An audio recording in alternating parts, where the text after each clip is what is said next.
All right. So another edition of Unbossing Leadership LinkedIn Live event today with my beautiful, wonderful, very experienced guest, Andrea Dennis from Chicago. Welcome.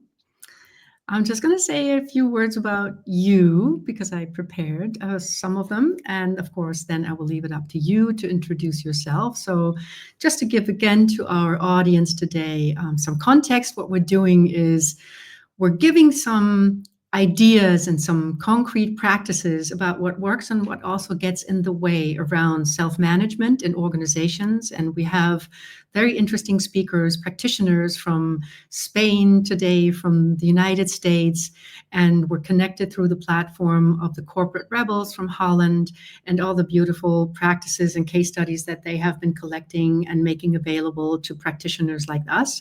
So this is for CEOs, for leaders, for practitioners, coaches, trainers, facilitators, internal and external facilitators, of course, so that we can all together keep this movement growing so that it becomes more and more the status quo.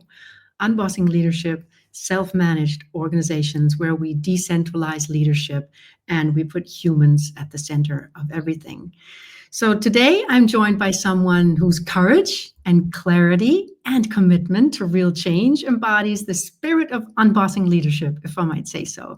So Andrea is a transformation catalyst at Earthshot Labs, a climate tech startup that dared to shift from hierarchy to an autonomous team network without any external consultants, big budgets, or any safety net. She combines deep insight with real-world experimentation that she's going to share with us today. And her story is not only bold, it's brutally honest, I find. Andrea, I'm so glad you're here. Welcome. Thank you so much. Thank you to everybody who's in this broader movement. It's not easy, but it's the future of work. And I'm so glad we have spaces like this to share the nitty-gritty, the good, the bad, and the ugly. And it's a pleasure to be here.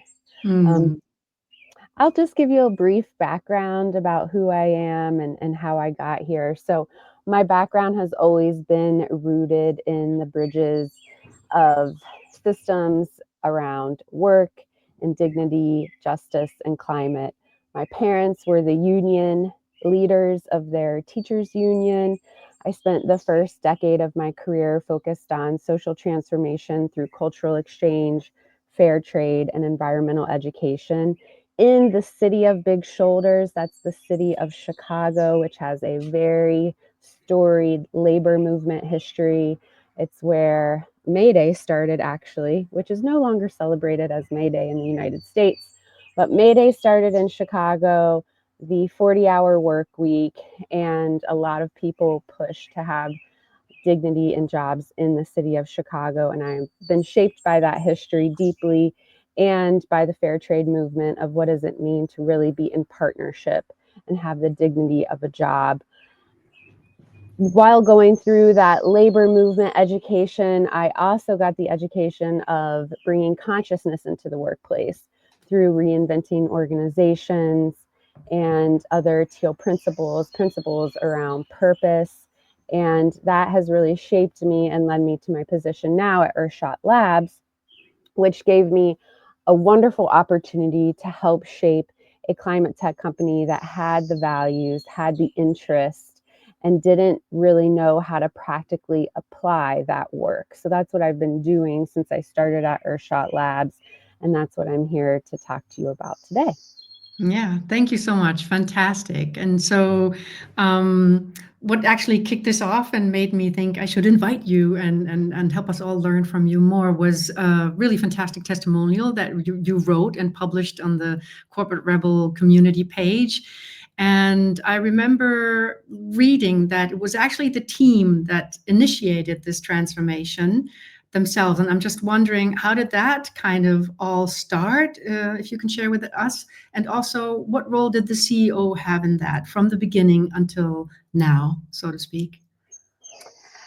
Yeah, so we had some phases, some transformational phases at Earthshot. I'll say that the first part was that the co-founders were both really interested in Hmm. teal organizations and kind of doing what was right, what was heart-centered, what felt like the most intuitive, common sense way to bring a business together.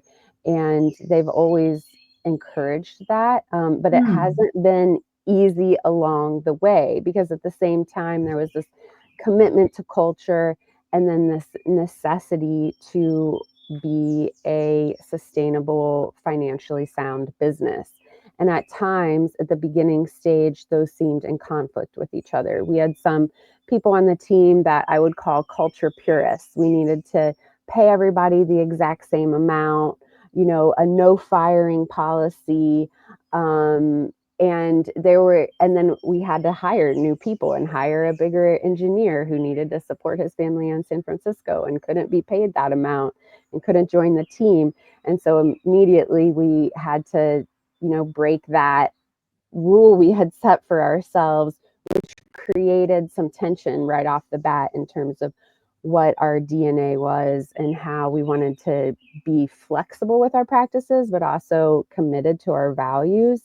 And I think that the CEO and the co-founder has always tried to manage that tension.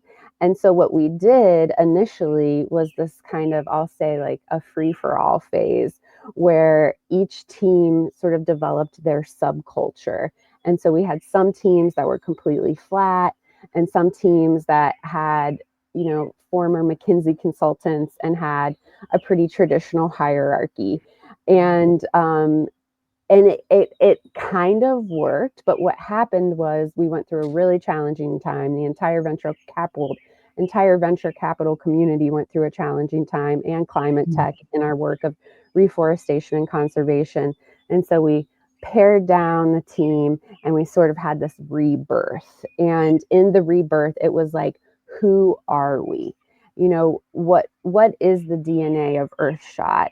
And that's where I really leaned into the corporate rebels community and explored the models of progressive companies. I took the master class. It was the most fascinating cohort I did all my homework and then some.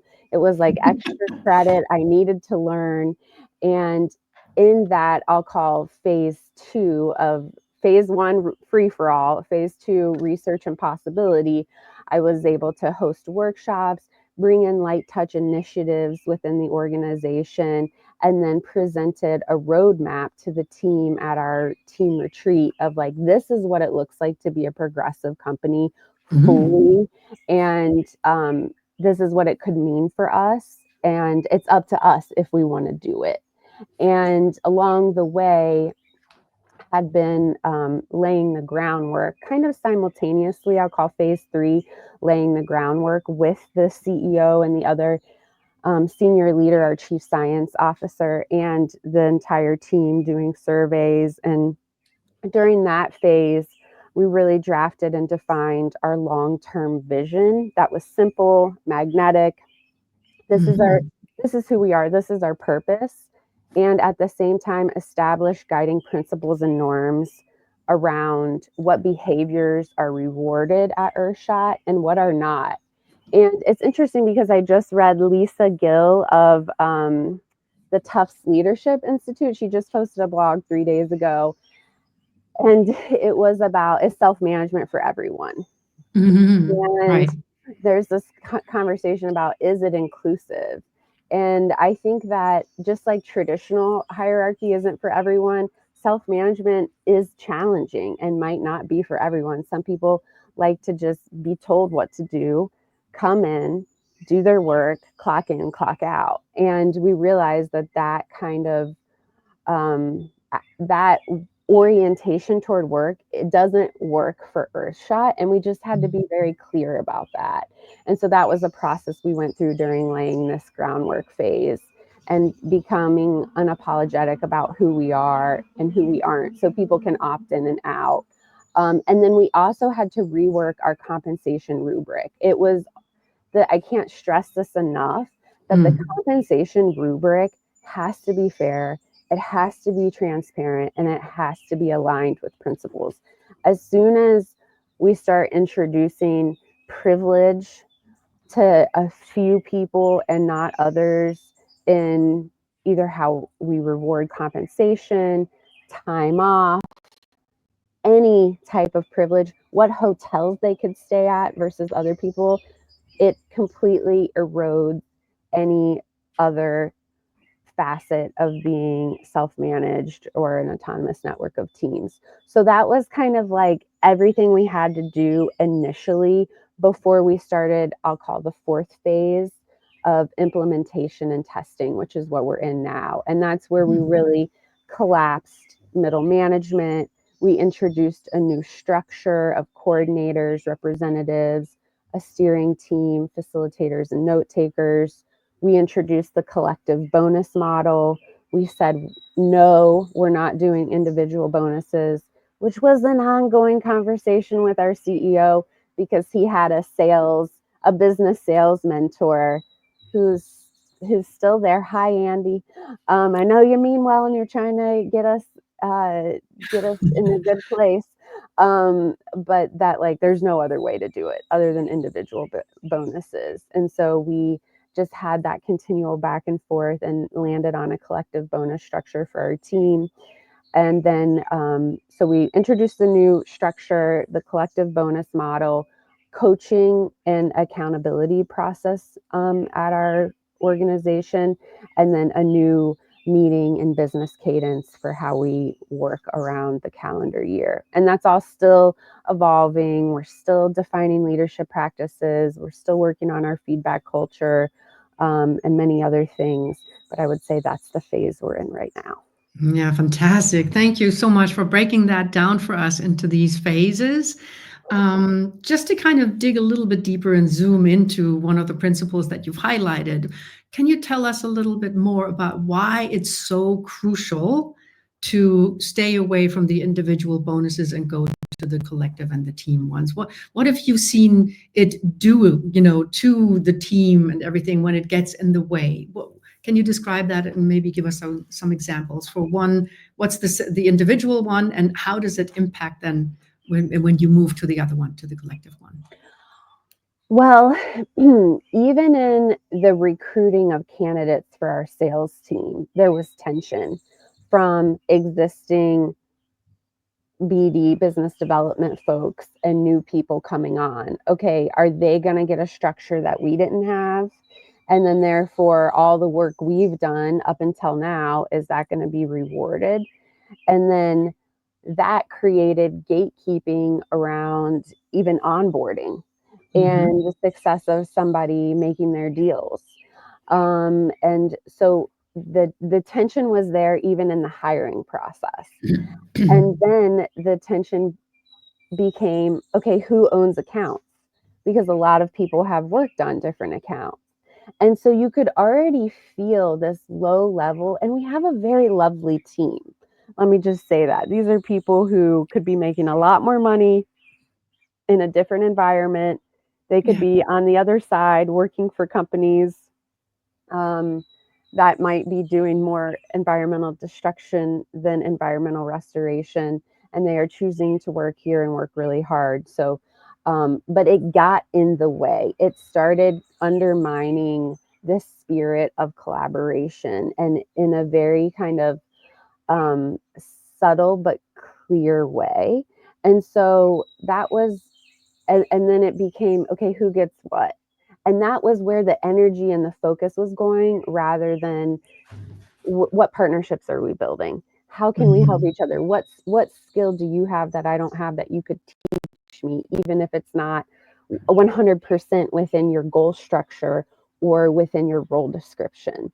And so that was sort of the transition. As soon as we said, actually, we're not going to be doing this, it opened up a whole new ethos on the team and from the team at large, because it takes a lot of technical people to put together the proposals we're doing for reforestation and conservation. They're massive.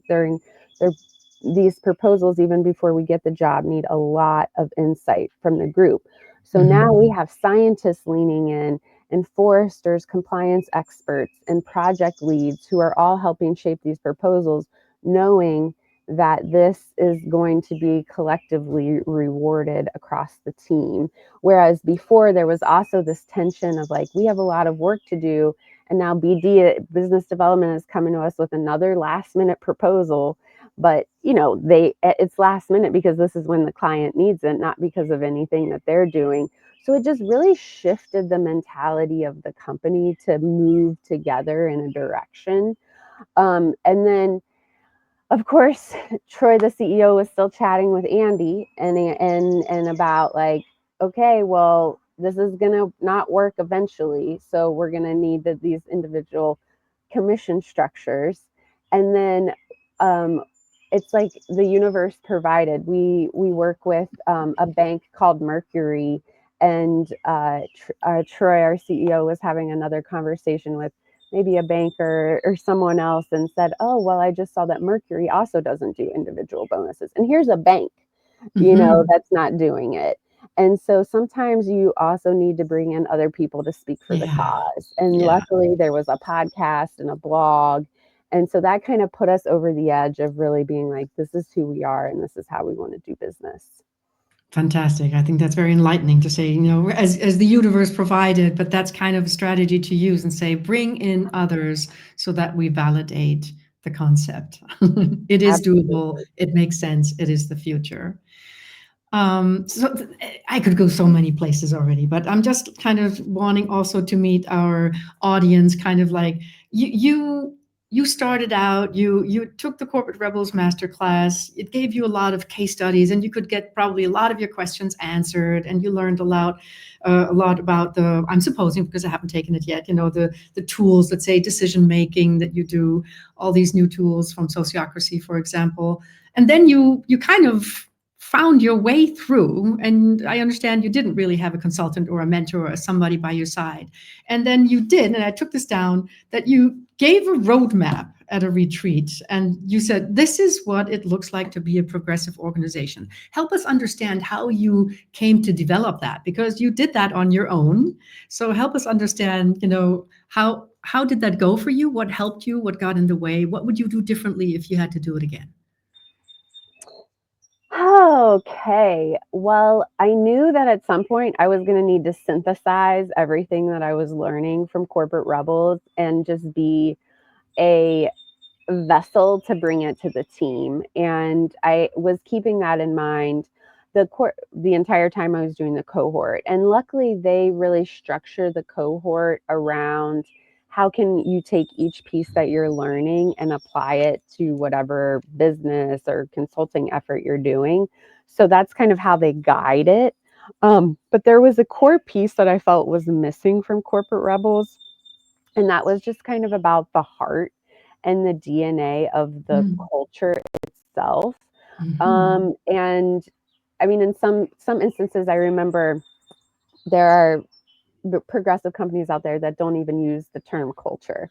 They're like, oh, that's just how we do business. So it's not like there's a specific kind of roadmap for this is the culture of a company. So I started doing in tandem a lot of research on culture and really how people think, act, and behave at a company. That's kind of where I landed in terms of like defining culture for myself and Earthshot, and found different resources and then combined that with kind of the hardware, the structure, the format presented in Corporate Rebels with the sort of underlying culture piece. And that is the roadmap that I created. And from there, I shared this is the roadmap, and then I broke it down per kind of module in the roadmap with the team.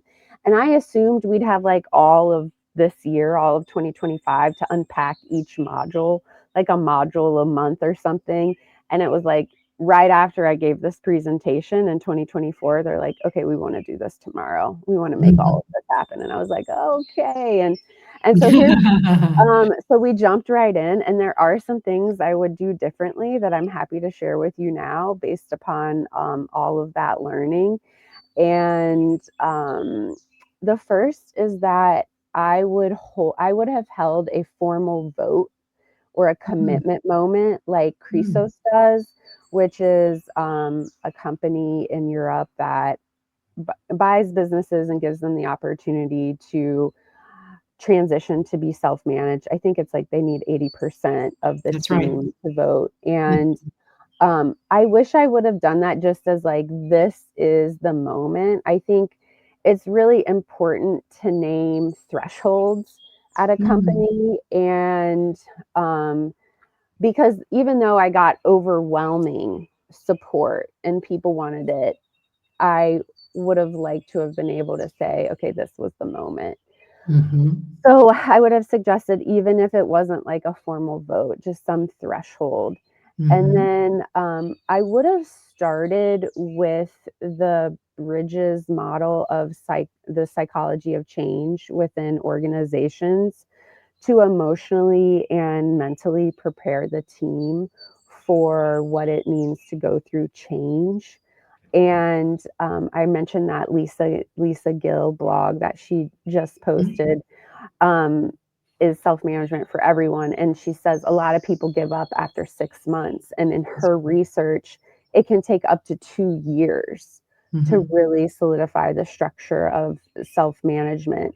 And so I think that everybody thought that the transition would just be very quick and effortless and people would just love it. And I think that it's a change like any change. So I would have started off with more of that psychological understanding of organizational change. And I would also pair every rollout of like everything I rolled out with a training to ensure there's alignment and adoption. I think that that's just important in small trainings where people can do role plays and really lean on facilitation, which I have because that's my background. But I would just go the extra effort of creating that training module. And then the last piece would just be continuing to link the culture transformation to the business strategy. And that because when I mentioned phase 1 and it was kind of a free for all, at sometimes there felt like there was a tension between the culture and the business strategy. I don't think that exists now, but I think that the case for any kind of culture transformation, in my opinion, has to speak to the business strategy, and both philosophically and strategically in terms of achieving our goals and our mission. And so continue to kind of strengthen that narrative and what that means in practice. Those are some key insights I'd apply again if I was starting over.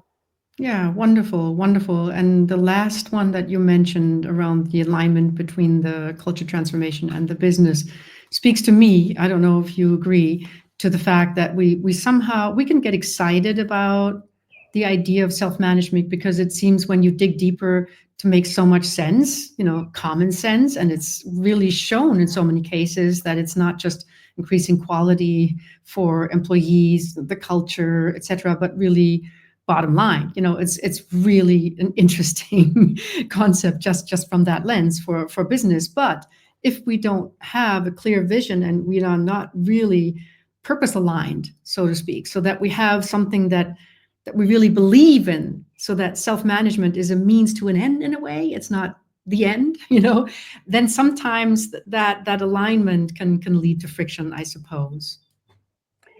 Yes, it can. And we can get kind of lost in what we're trying to figure out and where we're trying to go. And so I think a lot of it is just continuing to like orient of here's where this is the problem we're trying to solve and why, and how it relates to the business. And what I really liked about Corporate Rebels is a lot of their work is being close to the client. And I think in the previous phase 1 of the free for all, it was like be close to the culture, and we were kind of missing our relationship with the client. And so I loved and appreciated that orientation in Corporate Rebels, and brought that in our transformation and want to continue to hone that. Wonderful. Yeah, and how about we go to that interesting example that you mentioned in your testimonial that, at some point, actually, I think it was just a couple of weeks after the transformation was announced, that one key player, a key scientist, decided to leave, and then something else happened. Would you share with us a little bit about that, just as an Sure. example, also to encourage people to not give up even when things like that happen? Yes, this is a shot to the heart. So these changes are hard, and unforeseen challenges will arise all the time. And we had a big one right away, shortly after we had this kind of pivotal moment where we wanted to go all in on being a progressive company, and we restructured to our autonomous network of teams and rolled out the collective bonus. And here's what here's how the different roles. One of our most trusted scientists came to us and said that they were going to leave and go to another big player in the space, and reason being that they needed traditional leadership guardrails. They needed the title, they needed the role to be able to grow, and that wasn't going to be the case at Earthshot. And then we were like, no, and I did my very best at like, okay, here's some leadership training. Let's enroll you here. This is all the different, we thought maybe you could take on these other roles, the coordinator, the rep role, excuse me. We really tried our best to situate this person so that they wouldn't leave. And they were just very clear that this is what they needed to do, and that they didn't think that this new structure would give them the tools that they needed. So that was a big hit to the team, the morale. We were already going through, the growing pains of this, especially some people transitioning out of more of a managerial role and kind of grappling with what their responsibilities were at the company. So it was a delicate moment. And then this person leaving was gave people a lot of doubts. Yeah. And then it gave me a lot of insights, because this person, upon their exit, was like, and another thing and another thing. And I hadn't heard feedback from this person. It was like, people are talking too long in meetings about things they don't know about, and it's taking up too much time. Nobody's taking charge on certain things. It was like kind of this waterfall moment for them to really speak up, which are things they hadn't said. So I was taking notes, and I'm like, okay, this is the direction I need to offer the team. This is the coaching we need to bring in. So they left. We took their feedback. We implemented it. We listened. We didn't collapse into all of that kind of potential demoralization. We just kept going. And then months later, so this was like 4 months later, I get an email from the scientist who said, I get it. I've learned the philosophy that you've talked about in terms of hierarchy and intrinsic value of leading finally makes sense to me. And would there be space for me to come back to Earthshot? And the rest of the team was like, hallelujah, yes, under any circumstance, we'll make it happen. And this person is now back, and we're so excited because they've been really taking advantage of a lot of different opportunities to lead. And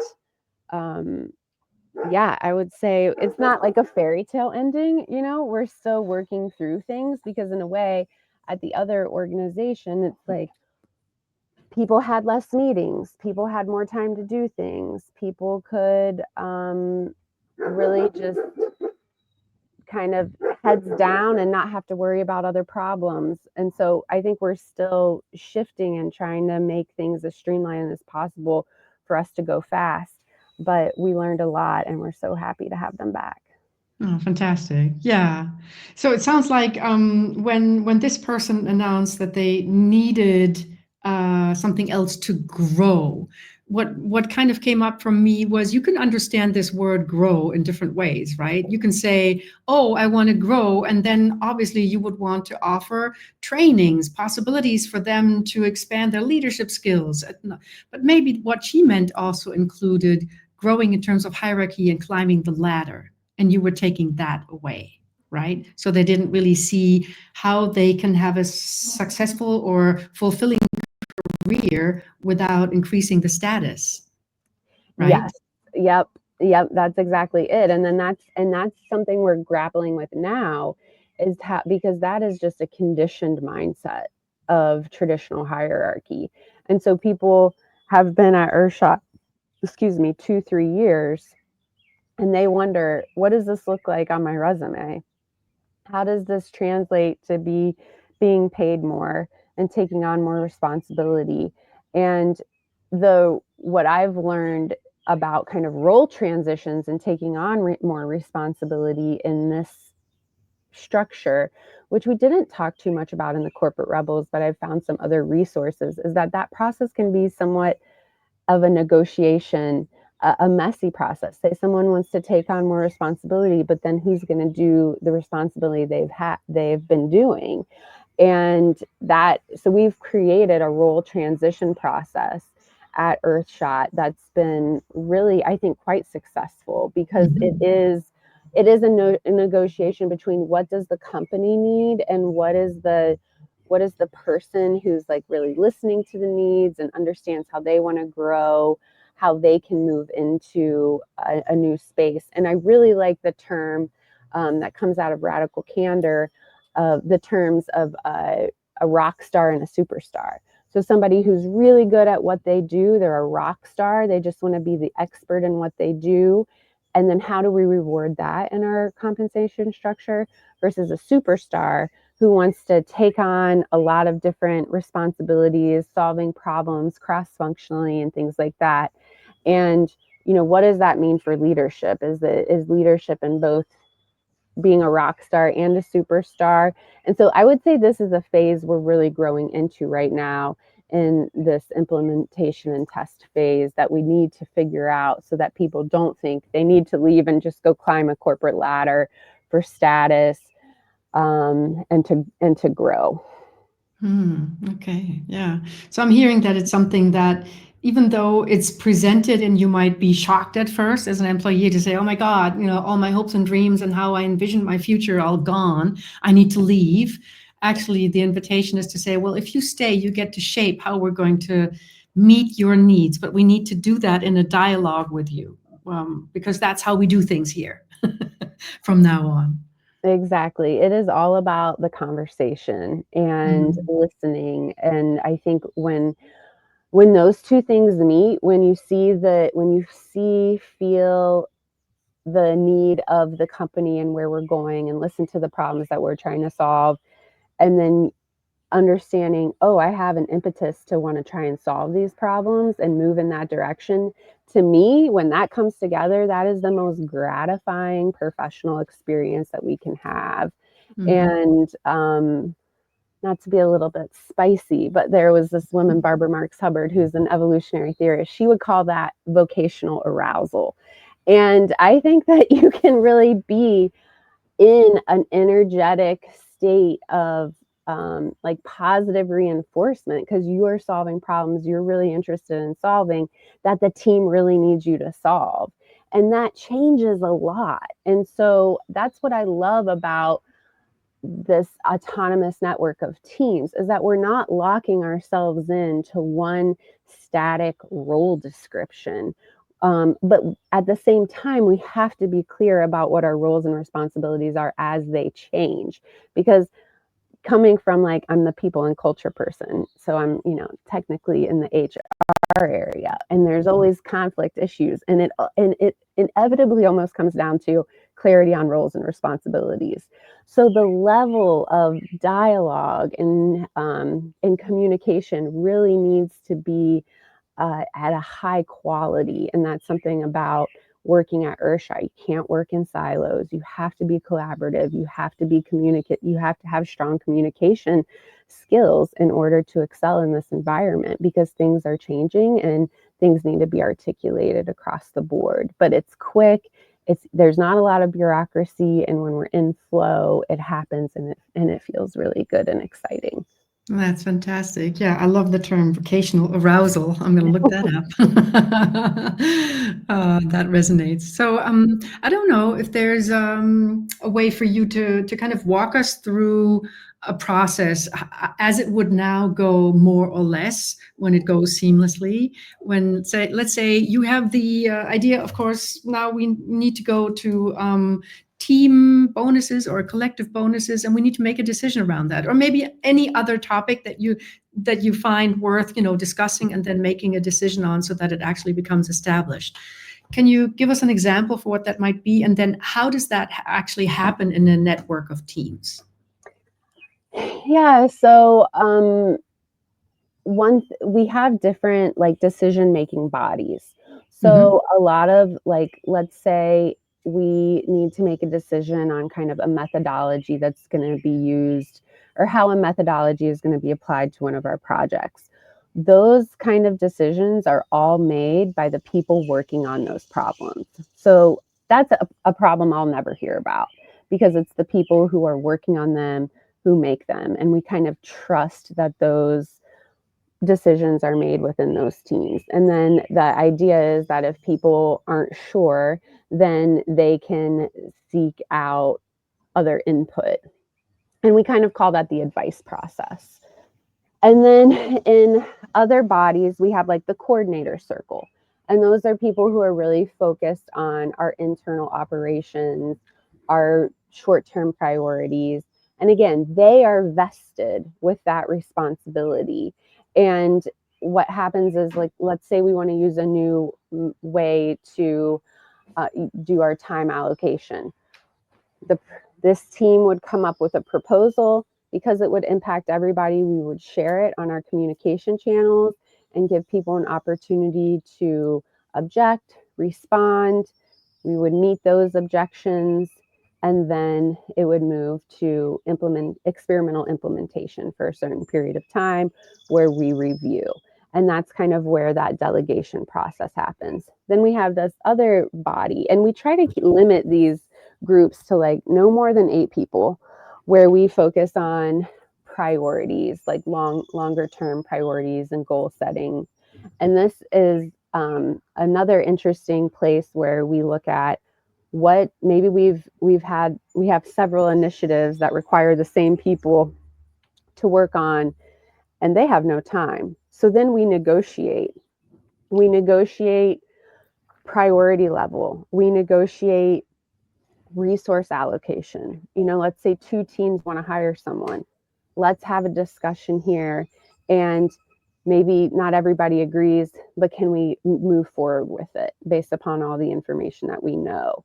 And if there isn't agreement, that moves to the steering team, which is the small body that includes the CEO, the chief science officer, and myself.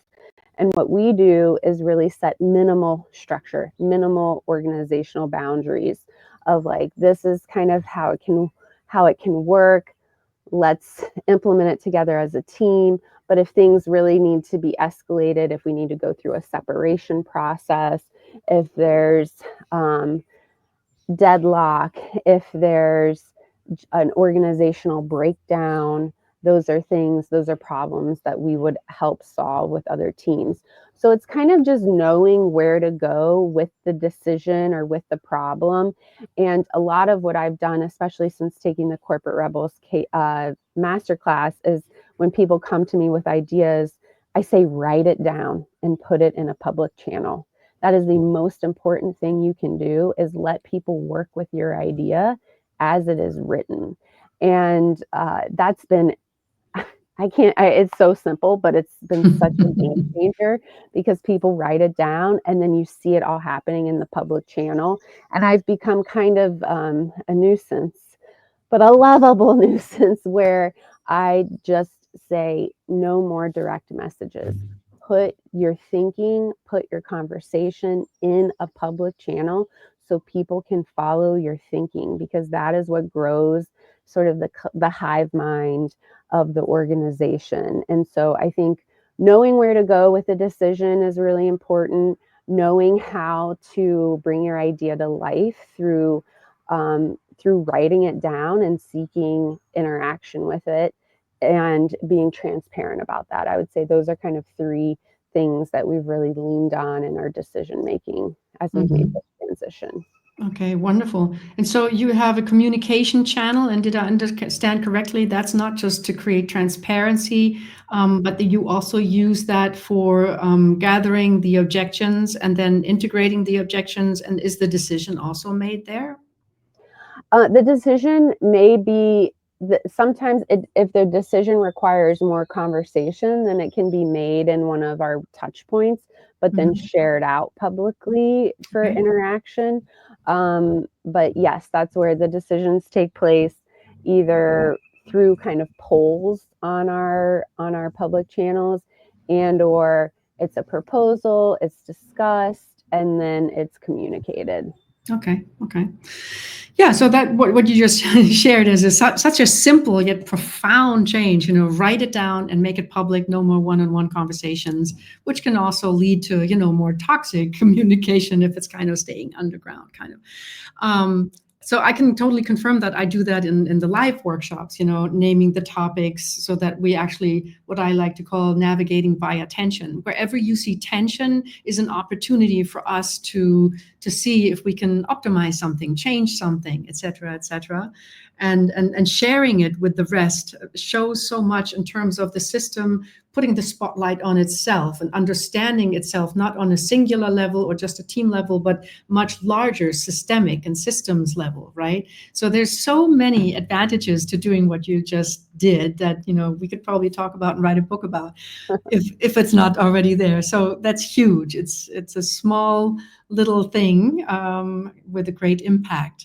So when I looked at and I'm looking at it again now, actually, at your testimonial that initiated this idea to have you here in the interview, I read, you ran workshops, and you've mentioned this already, but maybe you can help us a little bit more, even diving deeper there, that you ran workshops on the psychology of change. You led trainings for reps, representatives, that's a role.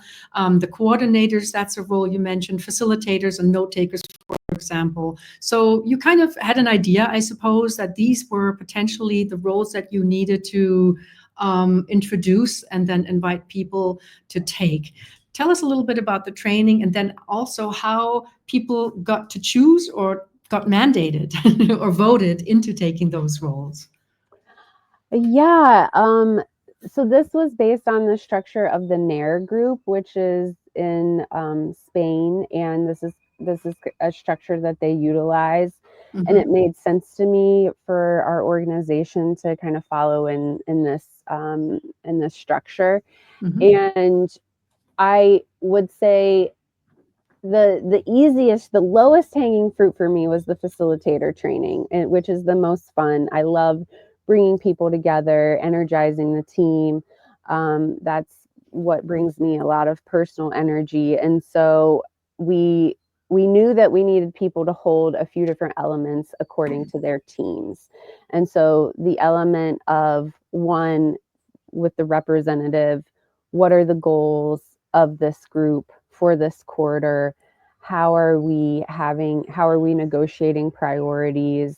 And so that training, the reps were really about understanding, like, how can we simply approach this work? Because we started out and it was like we had so many goals for the quarter, and then people just didn't feel like they were succeeding. They didn't mean anything. So we did a lot of training on like non-traditional ways of being strategic, because it wasn't about writing a 5-year plan. It wasn't even about writing a quarterly plan, because we're a startup. We're in a complicated space, the voluntary carbon market. Things are changing all the time, weekly. We are getting different signals from clients on a weekly basis about where to put our development that scientists have to work on, that these compliance experts have to work on.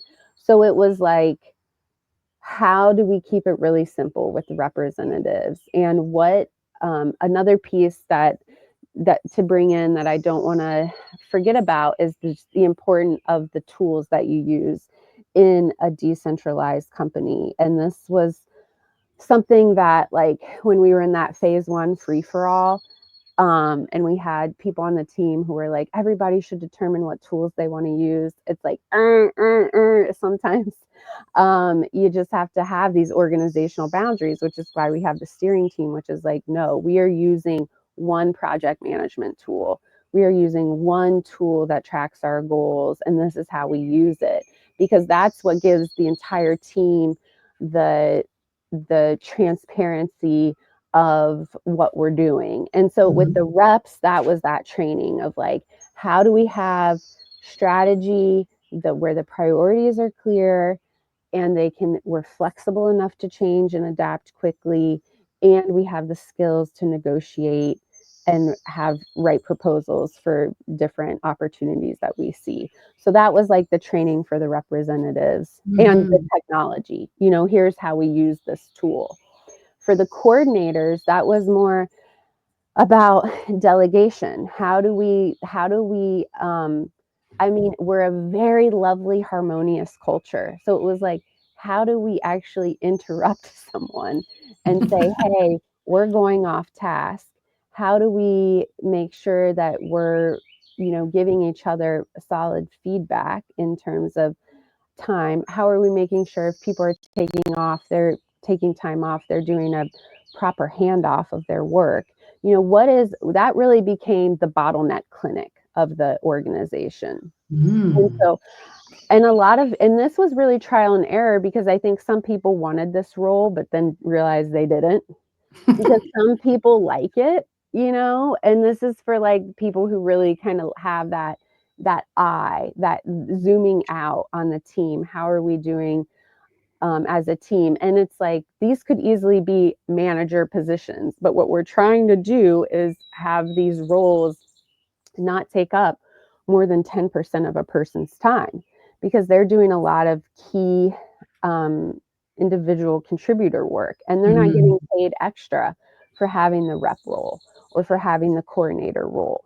So that means what they're doing needs to be, 1, something that excites them, 2, that doesn't take up too much of their time, but 3, has an impact. Okay, that's hard. You know, that's a real combination you have to land. So it was trial and error, really finding the right people who were interested in efficiency gains, who kind of got the dopamine hit when we figured out how to use our project management tool better. So that became the training ground for the coordinators. And then for the facilitators, going back to that low-hanging fruit, you know, it's hard to get a meeting right. People love a meeting, they hate a meeting. They want no meetings. They don't feel connected to anybody at the company, because we're all remote, you know. So it was, I did multiple trainings with the facilitators, because I think that the return on investment of a good meeting is critical. And we did a lot of role playing. We taught the facilitators, how do you bring in accountability into your meeting structure? How important an agenda was? How do you co-create an agenda to figure out the most important topics? So it's just not everybody sharing updates and people gazing out, or, you know, multitasking and things like that. So that was for the facilitator, and also the facilitators sort of holding the well-being of the team. How do they organize these, what we call people meetings? Shout out to Luke Madeira, who helped us craft the people meeting structure, which is where we give each other feedback. And I can talk more about that if that's of interest. And then the note taker training, which was like, how are we transparent with the decisions we're making in our public channels? And what's a quick way to disseminate that information, especially now that we have more AI tools at our disposal. So those were sort of the trainings, the roles, and it's been an experiment, because at first we said, okay, teams, these expert teams, so all the scientists, all the project leads, all the compliance experts, the engineers. You're the expert team, so you decide who you want to be your coordinator, facilitator, note taker, rep, and you can change every quarter. And that just was quickly, it was too fast. One quarter for a new role, it was hard for people to understand, but I didn't really know what was a fair cadence or a reasonable cadence to the team. And so there's been a lot of conversation of, actually, we need the reps at least a minimum. They need to be in the role for a year so that they can really understand and move through it. And I'm thinking same with coordinators, but then some people opt in and realize, actually, this isn't for me. This isn't how my mind works. I'm not grasping it. So then it's like, okay, well, this person kind of seems like this is how they like to work. Do you want to have a conversation with them? And then, so it's been, kind of a coaching process. And I'd say that's where we are with these roles. But I think it's been quite invigorating for the team when it's the right fit. And then we'll see what happens after. I think that I've heard that kind of the maximum you'd want people in a role is 2 years. But it will depend on sort of the growth of our company and who's on the team and things like that. Yeah, thank you for sharing that in detail. Couple of questions or one comment. When I listen to you, it just reminds me again how it's so easily neglected. That when you think about restructuring, then you focus on structure, and like I said, not so much on the culture. And I think that's what 𝗂𝗄𝗄 also is doing, expanding on the NAIR Group's approach and really focusing as well on the mindset and the emotional intelligence, conflict resolution, etc. culture. But then also when you say, and then the invitation to say, well, if you don't think it's for you, over here is somebody that you might want to have a conversation with. This is so much what I understand Robert Keegan's idea of a deliberately developmental organization to be about. That, what we really are missing often is this opportunity for people that, work in an organization at least at 8 hours a day or whatever, let's say roughly, and then to also not just work on deliverables and outcomes and customer satisfaction and productivity, but also to really maximize and really see the opportunity of how evolution is happening as I am working here, and that this is such a great opportunity. That's one of the main reasons also I'm so interested in exploring and bringing this into the world myself.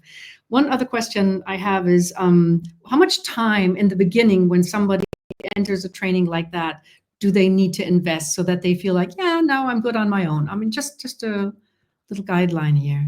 How much time of training? Yeah, I would say at least 3 hours of time that I can offer, and we have recorded trainings, I think is a way to kind of dive in. But then that does require some asynchronous, just understanding our tools. They really need to kind of upskill digitally, I think, in order to hold these roles.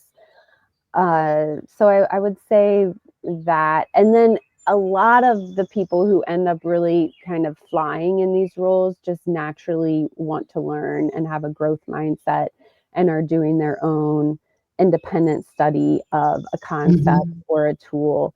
But I'm glad you brought up deliberately developmental organizations, because another thing that we started when we did this transformation that I didn't mention is coaching. And I do coaching calls now with everybody in the organization once a quarter, and track their evolution of how they are growing. And the coaching call is really just to reflect back to them how they're learning, what they want to learn, and small, incremental steps they want to take to grow. And I think that that's been really helpful for the team, and everybody has given positive feedback, because we don't have managers that are going to take on the personal responsibility of the growth of this individual, which I've had a lot of managers, and I can't really say any of them have fully been able to do that for me. So I don't know, but I'm sure some people feel that they have, which is great. But we really want to create the container where people feel agency around their leadership. They know how to express how they want to grow. They know how to move in that direction, and they're supported to do so. And of course, I'm only one person. I'm the back end full-time support for the organization. So there's so much that I can do, but it's really about inviting people into their own growth mindset and then supporting them, setting up internal coaching buddies that they can utilize to grow.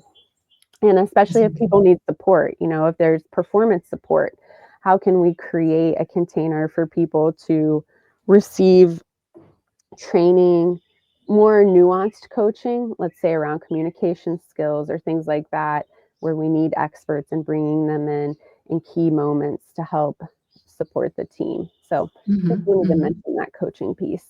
Yeah. Thank you for mentioning that. I mean, what you just mentioned is, you get promoted and, then you're all of a sudden, or in the self-managed organization, like in your context, you're all of a sudden meant to love growing people, but you actually became so successful and you got here by loving solving problems, fixing problems. And how do you discover this, and I think this is a wonderful way to introduce, and that's what I do actually with my coaching program as well, now more and more often as an in-house coaching program, so that we actually can then go out and really have that coaching expertise within the organization so that it can actually be utilized and then again become more and more of a deliberately developmental organization, resources within, so wonderful.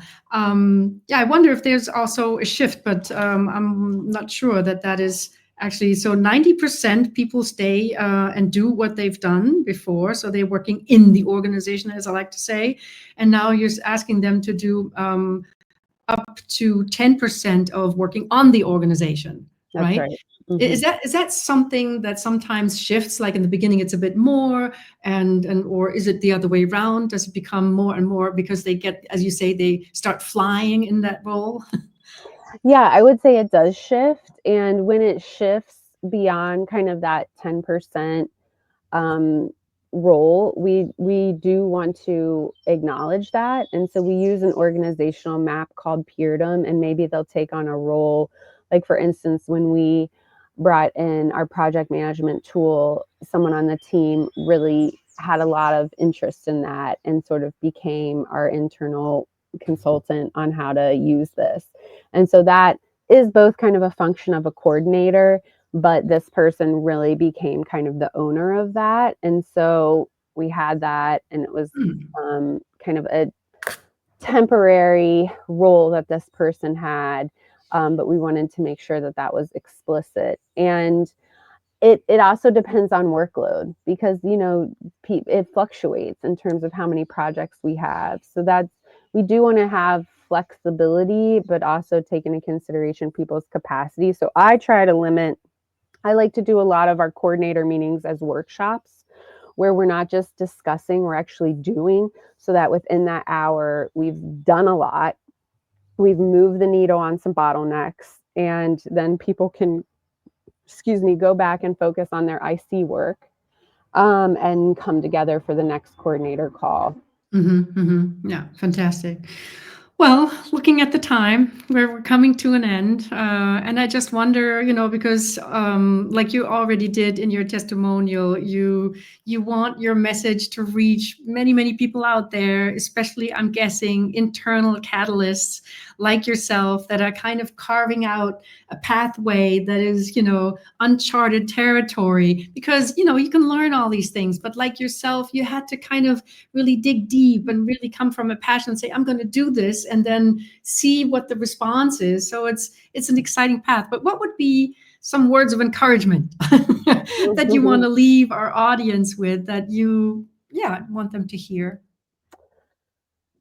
Words of encouragement. Well, I think what keeps me going is that I feel that this is not just an idealistic utopian way of working. I think it's the future of labor dignity.